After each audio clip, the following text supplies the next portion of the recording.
Hello guys, big ബോസിന്റെ ലൈവിൽ നടന്ന കുറെ സംഭവവികാസങ്ങളുടെ എനിക്ക് തോന്നിയ ചെറിയ കാര്യങ്ങളൊക്കെ ആയിട്ടാണ് ഞാൻ വന്നേക്കുന്നത്. അപ്പൊ ഇന്ന് ലൈവിൽ നടന്ന കാര്യങ്ങളും കുറച്ചൊക്കെ കാര്യങ്ങളുള്ളൂ കേട്ടോ. അല്ല, എനിക്ക് എന്റേതായ ചെറുതായിട്ട് എനിക്ക് സംസാരിക്കണം എന്ന് തോന്നിയ ചെറിയ എൻ്റെ ഒരു അഭിപ്രായം കേട്ടോ ഞാൻ പറയുന്നത്. അപ്പൊ ബിഗ് ബോസിൽ നമ്മുടെ ഷാനവാസും ശോഭയും പോയിട്ടുണ്ട്.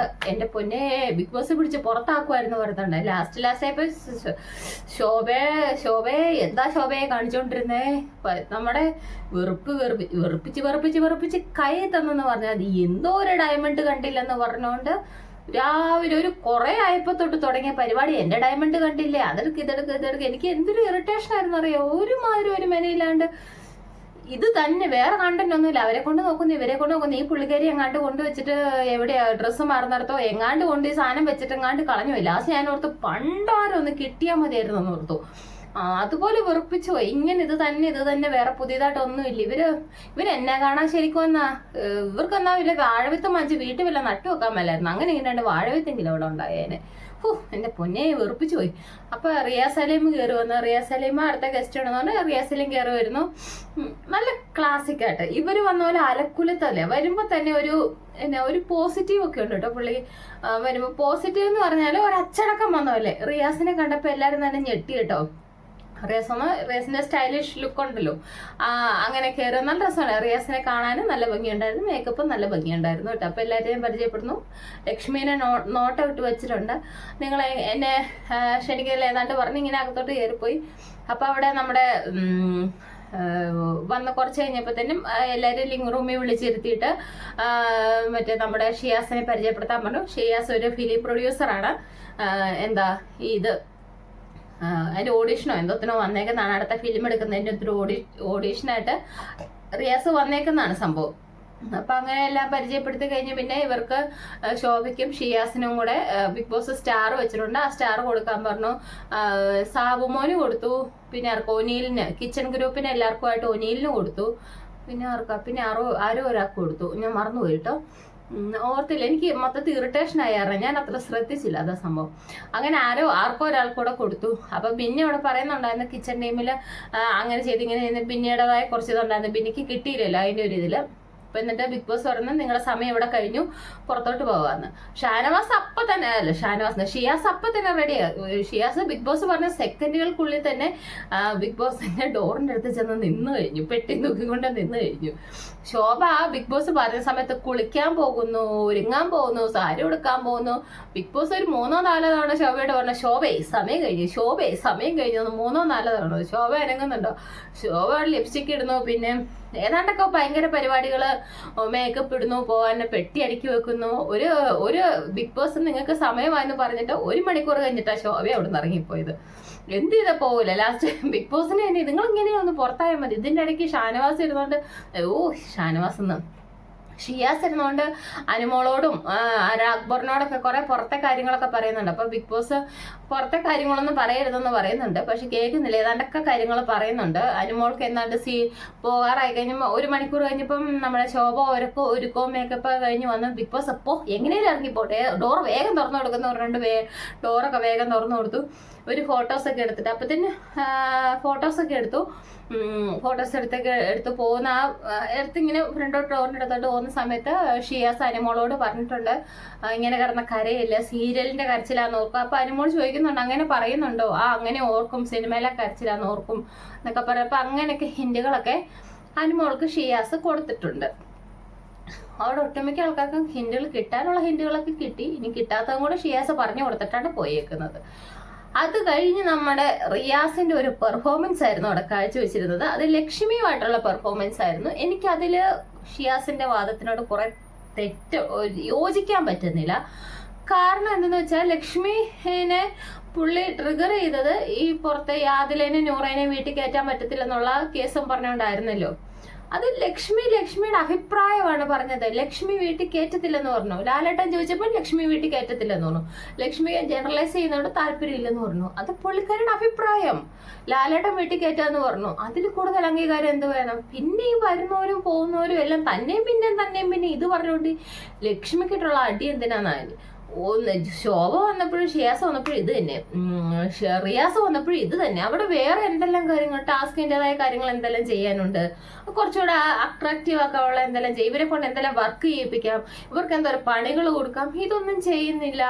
ഈ ലക്ഷ്മിനെ ടാർഗറ്റ് ചെയ്തുകൊണ്ട് തന്നെ ലക്ഷ്മി എന്തിനാ അങ്ങനെ പറഞ്ഞു, നിങ്ങളുടെ അങ്ങനത്തെ ചിന്താഗതിയല്ലേ, നിങ്ങളുടെ എന്നാ അങ്ങനെ എന്തോ ഇത് ഇങ്ങനെ പറഞ്ഞ് അങ്ങോട്ടും ഇങ്ങോട്ടും ഇതാവുന്ന. ലക്ഷ്മി എന്റെ അടുത്ത് ട്രിഗറായി കൈ എന്നൊക്കെ പോകുന്നുണ്ടോ. അപ്പൊ റിയാസ് ഇവിടെ വരാൻ പറയുമ്പോ 2 minutes ഞാനിപ്പോ വരാൻ നമ്മുടെ ലക്ഷ്മിയുടെ ബോഡി ലാംഗ്വേജ് ഒക്കെ തന്നെ മൊത്തത്തിൽ അങ്ങ് മാറി പുറത്തോട്ട് പോകുന്നത്. അപ്പൊ നമ്മുടെ മാജിക് പ്രതിമ ഉണ്ടല്ലോ, അതിന്റെ അടുത്ത് എന്തോ കോയിനെ വെള്ളത്തിൽ നിർത്തിട്ട് എന്തോ അങ്ങോട്ട് ഇടുന്നു. അപ്പൊ ആ മാജിക് പ്രതിമ കയ്യിൽ നിന്ന് സ്റ്റിക്ക് പുറത്തോട്ടാവുന്നു. അങ്ങനെ നടന്നു. അത് കഴിഞ്ഞപ്പോഴത്തേനും റിയാസോ ഞാനിവിടെ ഗസ്റ്റ് ആണ്, ഞാൻ വന്നിട്ട് നിങ്ങൾ എന്നെ ഇത് ചെയ്തില്ല എന്നൊക്കെ പറയുന്നുണ്ട്. അപ്പത്തേനും ഞാൻ 2 minutes എന്നല്ലേ പറഞ്ഞ, ഞാൻ പോയിട്ട് ഇപ്പൊ തന്നെ വരാന്ന് പറഞ്ഞില്ലേ. അപ്പൊ നിങ്ങള് അപ്പൊ അതിലോടൊക്കെ ചോദിക്കുന്നുണ്ട്, ഇവരുള്ള വീട്ടിൽ എങ്ങനെ നിങ്ങൾ താമസിക്കുന്നു, ഇവിടുന്ന് ഇറങ്ങിപ്പോ ഇവരെല്ലാം കൂടെ അടിച്ചു തല്ലി പുറത്ത് വിടാൻ പാടില്ല എല്ലാവർക്കും കൂടെ. അപ്പൊ ഈ വീട്ടുകാരെല്ലാം റിയാസിന്റെ കൂടെ നിൽക്കുന്നത് കേട്ടോ. അപ്പൊ വീട്ടുകാർക്ക് മനസ്സിലായിട്ടുണ്ട് ഈ സംഭവങ്ങള് പുറത്ത് നല്ല നെഗറ്റീവ് ആയിട്ടുണ്ടെന്ന് വീട്ടുകാർക്ക് മനസ്സിലായിട്ടുണ്ട്. പക്ഷെ വീട്ടുകാര് കുറെയൊക്കെ ലക്ഷ്മിയുടെ കൂടെ നിൽക്കാന്ന് എനിക്ക് തോന്നുന്നു. കാരണം അഖിൽമാരുടെ വീട് ഞാൻ കണ്ടായിരുന്നു, അതിനകത്ത് കണ്ടപ്പോഴും എനിക്ക് കുറെ കാര്യങ്ങൾ ശരിയാന്ന് എനിക്ക് തോന്നി. ഈ അവരുടെ ഹൗസിനകത്തുള്ള ആളല്ലേ വന്നേ, എങ്ങനെയാണെന്ന് അറ്റാക്ക് ചെയ്യുന്നവർക്ക് ജസ്റ്റ് ആർക്കെങ്കിലും ഒന്ന് പ്രൊട്ടക്ട് ചെയ്യാൻ പാടില്ല. ഞങ്ങളുടെ മാനേജറാ മാഡം, ഞങ്ങളുടെ മാനേജറിനെ തെറ്റുപറ്റി സാർ അത് ചെയ്ത് അങ്ങനെ എന്തെങ്കിലുമൊക്കെ പറഞ്ഞ് ഇവരെ ജസ്റ്റ് ഒന്ന് കൂളാക്കിയോ ഇല്ല. ഇതെന്നുണ്ട് ലക്ഷ്മി ഇതിലും കുറെ പെട്ടുപോയി. ലക്ഷ്മിയുടെ കയ്യിൽ നിന്നൊക്കെ പോയി. അപ്പൊ നിങ്ങൾ ഇവിടെ പറഞ്ഞേ കണ്ടല്ലോ, അപ്പൊ നിങ്ങൾ കണ്ടല്ലോ എന്നൊക്കെ ലക്ഷ്മി ചോദിക്കുന്നുണ്ട്. കുറെ പ്രാവശ്യം ലക്ഷ്മിയുടെ കയ്യിൽ നിന്ന് പോയി. ഇങ്ങനെ നിരന്തരമായിട്ട് ആൾക്കാർ വന്ന് അറ്റാക്ക് ചെയ്യുമ്പോഴത്തേന് ഇവർക്കൊന്നും പറയാൻ പാടില്ലേ, ലക്ഷ്മിയെ തെറ്റുപറ്റിന്ന് ചെയ്യില്ല സാർ. അപ്പൊ റിയാസ് വന്നപ്പോ ആദിലയ്ക്കും നൂറ് അത്രയില്ല, ആദിലയ്ക്ക് കുറച്ചുകൂടെ ധൈര്യം കൂടി. അപ്പം ലക്ഷ്മി തന്നെ പറയുന്നുണ്ട്, ഇപ്പൊ ആള് വന്നപ്പോ സംസാരിക്കാനുള്ള ഇതായല്ലോ, ഇപ്പൊ കുറച്ചുകൂടെ ധൈര്യം കൂടിയില്ലോ എന്നൊക്കെ ആദിലോട് പറയുന്നുണ്ട്. അത് റിയാസ് വന്നപ്പോഴും ശോഭ വന്നപ്പോഴും ഷിയാസ് അത്രമേൽ അടിച്ചിട്ടില്ല ലക്ഷ്മിനെ കേട്ടോ, അത്രമേൽ ഷിയാസ് അടിച്ചിട്ടില്ല. ഷിയാസ് എങ്ങനെയും അനുമോളെ ഒന്ന് പ്രൊട്ടക്ട് ചെയ്ത് അനുമോളുടെ പാവേനെ കളഞ്ഞ് അനുമോളെ കരയിക്കാതെ നേർവഴിക്ക് കൊണ്ടുപോകണമെന്നുള്ള ഒറ്റ ഇതിലാണ് ഷിയാസ് വന്നിരുന്നത്. പക്ഷെ ഇത് ലക്ഷ്മിക്കിട്ടുള്ള തലങ്ങും വിലങ്ങുള്ള അടിയായാറും റിയാസിനുള്ള അഭിപ്രായം പോലെ ലക്ഷ്മിക്ക് അഭിപ്രായമുണ്ട്, ലക്ഷ്മിയുടെ അഭിപ്രായം പോലെ നിങ്ങൾക്ക് അഭിപ്രായമുണ്ട്. ലക്ഷ്മിക്ക് ഇഷ്ടമില്ല വേണ്ട, നിങ്ങൾ ഇഷ്ടപ്പെടുന്ന എന്തോ ഒരാൾക്കാരുണ്ട്. ലാലേട്ടൻ വിറ്റ് കേട്ടാന്ന് തോന്നുന്നു, ലാലേട്ടൻ സപ്പോർട്ട് ചെയ്ത് നിൽക്കുന്നു. അതുപോലെ എത്രയോ സെലിബ്രിറ്റീസ് സപ്പോർട്ട് ചെയ്ത് നിൽക്കുന്നത്, സാധാരണക്കാർ സപ്പോർട്ട് ചെയ്ത് നിൽക്കുന്നുണ്ട്. ആദ്യമൊക്കെ ലക്ഷ്മിയുടെ കാര്യത്തിനോട് എനിക്കും വെറുപ്പായിരുന്നു കേട്ടോ. ലക്ഷ്മി എന്താ ഇങ്ങനെ പറയുന്നത്, ആ ലക്ഷ്മിയോട് ഇപ്പോൾ ഞാൻ ഇന്ന് ഒരു ലക്ഷ്മിക്ക് വോട്ട് കൊടുത്തില്ല. പക്ഷെ ഈ സംഭവം കണ്ടപ്പോൾ എനിക്ക് തോന്നി എന്തിനാ ഇവരെല്ലാവരോടും ലക്ഷ്മിയുടെ ഒരു അഭിപ്രായം പറഞ്ഞു. ലാലേട്ടൻ ചോദിച്ചപ്പോൾ ആ സ്റ്റാൻഡിൽ തന്നെ ലക്ഷ്മി ഉറച്ചു നിന്നു. ലക്ഷ്മി മാറ്റി പറയുമോ പേടിച്ചിട്ട് അങ്ങനെ പറയുമൊന്നും ചെയ്തില്ല. ഉള്ളി പേടി കാണും, പക്ഷെ മുഖത്ത് അതൊന്നും പ്രതിഫലിക്കാതെ പുള്ളിക്കാരി അങ്ങനെ തന്നെ നിന്നു. പുള്ളിക്കാരി നിന്നതിനോട് രണ്ട് വാക്കേ പറഞ്ഞു, ജനറലൈസ് ചെയ്യാൻ എനിക്ക് ഇഷ്ടമല്ല, ഞാൻ യോജിക്കുന്നില്ല, ആ വീട്ടിൽ കയറ്റത്തില്ല. അങ്ങനെ ആ 2-3 വാക്ക് ലക്ഷ്മി ഒതുക്കുക. പക്ഷെ അതും പറഞ്ഞുകൊണ്ട് നിങ്ങൾ എന്താ കാരണമെന്ന് ഷിയാസ് ചോദിക്കുന്നുണ്ട്. കാരണം പറയുന്നൊന്നും പുള്ളിക്കാരിക്ക് അറിയത്തില്ല, അത് വാസ്തവം. പുള്ളി പഠിച്ച പോലെയൊക്കെ തന്നെ പറയുന്നത്. പക്ഷെ അതും പറഞ്ഞുകൊണ്ട് ഒരാളെ തന്നെ പിന്നെ വിലങ്ങും ഇങ്ങനെ അടിച്ചുകൊണ്ടിരിക്കുന്നത് എനിക്ക് ഇഷ്ടപ്പെട്ടില്ല. അതാണ് ഞാൻ ഇന്നും ഒരു വട്ടം ലക്ഷ്മിക്ക് കൊടുത്തുവിട്ടു. ഇന്നലെ ഇത്രയും ദിവസമായിട്ട് എനിക്ക് ലക്ഷ്മിക്ക് ഔട്ട് ആവണമെന്നേ ഉണ്ടായിരുന്നുള്ളൂ. ഈ പുച്ഛഭാവവും അരഗൻസും ഇതൊക്കെ കാരണം എനിക്ക് ലക്ഷ്മി എങ്ങനെയും ഒന്ന് ഔട്ടായാൽ മതി എന്നുണ്ടായിരുന്നുള്ളൂ. പക്ഷെ ഇന്നത്തെ എല്ലാവരും വന്നുള്ള അടിയും അതെല്ലാം കണ്ടപ്പോൾ എനിക്ക് തോന്നി ലക്ഷ്മിക്ക് അഭിപ്രായം ഉണ്ടല്ലോ, നമുക്കും പല അഭിപ്രായം ഉണ്ടല്ലോ, എല്ലാവരും യോജിക്കണമെന്നുണ്ടോ? അപ്പൊ എല്ലാരെയും കൊണ്ട് അത് യോജിപ്പിക്കണമെന്ന് ഓർത്തിട്ട് അങ്ങനെ പറയേണ്ട കാര്യമുണ്ടോ ലക്ഷ്മിനെ? പുള്ളിക്കാരുടെ അഭിപ്രായം പുള്ളിക്കാരിക്ക് വിടുക, നിങ്ങളുടെ അഭിപ്രായം നിങ്ങൾ എടുക്കുക. അപ്പൊ അതിലെ നൂറേനെ അവരുടെ സ്വന്തം മാതാപിതാക്കൾ പോലും അംഗീകരിക്കുന്നില്ലല്ലോ. അപ്പൊ അതിലേക്ക് നൂറയ്ക്ക് ലക്ഷ്മി അത് അംഗീകരിക്കണം, ലക്ഷ്മി അങ്ങനെ ചെയ്യണമെന്ന് നിർബന്ധം പിടിക്കുന്ന എന്തിനാ? ലക്ഷ്മിയുടെ വഴിക്ക് വിടുക, അടുത്ത ആഴ്ച ഔട്ടായി പൊക്കോളൂലേ. ഇതിപ്പോ ലക്ഷ്മിക്ക് ചുമ്മാ ഫ്രീ ആയിട്ട് കുറെ വോട്ട് വാങ്ങിച്ച് കൊടുക്കുന്ന പോലെ ആയിപ്പോയി. എന്നാലും ഞാൻ ഇന്നൊരു വോട്ട് ചെയ്തിട്ടുണ്ട് ലക്ഷ്മിക്ക്. കാരണം എനിക്ക് പാവം തോന്നി, വന്നവരും നിന്നവരും ലക്ഷ്മിയുടെ കയ്യിലിരിപ്പ് കൊണ്ടാണേലും ഇങ്ങനെ ആക്രമിക്കുക. പുള്ളിക്കാരിക്ക് അതിനത്ര അനുസരിച്ച് പറഞ്ഞു നിൽക്കാൻ അറിയത്തില്ല, പഠിച്ചു വന്ന 2-3 വാക്കേ അറിയത്തുള്ളൂ. അത് പുള്ളിക്കാരുടെ അഭിപ്രായം വന്ന് മാനിക്കാതെ എല്ലാവരും ഇങ്ങനെ പറയുന്നവരുടെ എനിക്ക് അത് ഇഷ്ടപ്പെട്ടില്ല. അപ്പൊ അതറിയാം, ഇന്നൊരു വോട്ട് ഞാൻ ലക്ഷ്മി കൊടുത്തിട്ടുണ്ട്. ബാക്കി നാളെ കൊടുക്കണോ വേണ്ടോ എന്നുള്ള കാര്യം ലക്ഷ്മിയുടെ ഇന്നത്തെ പെർഫോമൻസിനടിച്ച് ആ അടിസ്ഥാനത്തിൽ ഇരിക്കും.